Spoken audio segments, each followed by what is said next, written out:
No one in Congress is blocking Epstein documents. No one in Congress is doing that. What we're doing here, Republicans are preventing Democrats from making a mockery of the Rules Committee process because we refuse to engage in their political charade. That is what is happening and nothing more. The way Democrats have tried to weaponize this issue is absolutely shameless. And I just want to say this. Democrats said nothing and did nothing, absolutely nothing, about bringing transparency for the entire 4 years of the Biden presidency. But now, all of a sudden, they want the American people to believe that they actually care.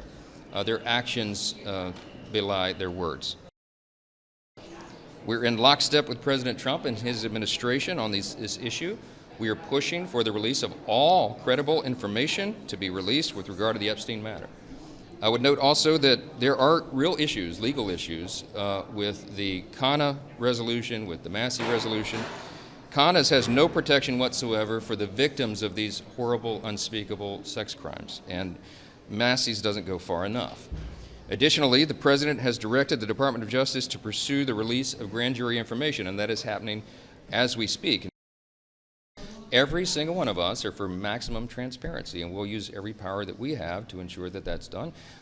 If they see fit to bring in Ghislaine Maxwell for testimony, that's fine. I will note the obvious concern, the caveat that Chairman Comer and I and everyone has, that could she be counted on to tell the truth? Is she a credible witness? I mean, this is a person who's been sentenced to many, many years in prison for terrible, unspeakable conspiratorial acts and acts against innocent young people. I mean, can we trust what she's going to say?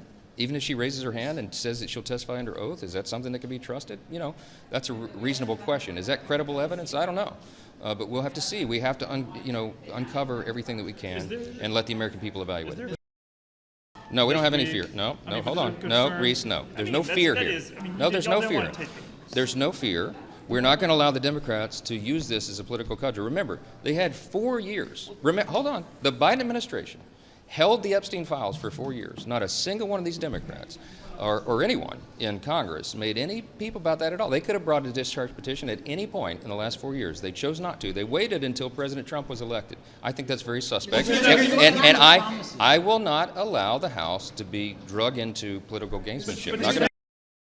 There's no point in having a vote today because the administration is already doing everything within their power to release them. They've gone to the grand jury. They've requested the courts to unseal the documents so that they can be released. The president himself has said all credible evidence should be put out to the American people while protecting the innocent. That's where we stand as well. There's no point in passing a resolution to urge the administration to do something that they are already doing. And so that's why we're going to let that process play out.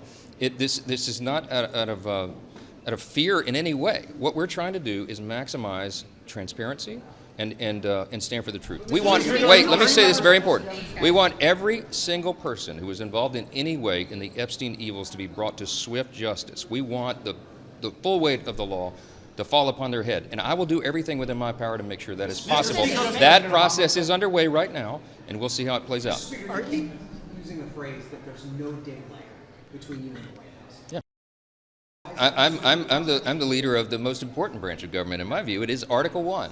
And if I see that Article 1 and our authority is being breached in any way, I'll act upon it. I'm a jealous guardian of our responsibility here, our constitutional authority, and that most important branch of government, and a government of, by, and for the people. But I will tell you this right now. When I say there's no daylight between me and the president, we talk about this privately. He's spoken about it publicly. I have as well. He's trying to achieve the same exact objective that we are, that every member of the House Republican Conference wants to achieve, and that is to let the American people decide.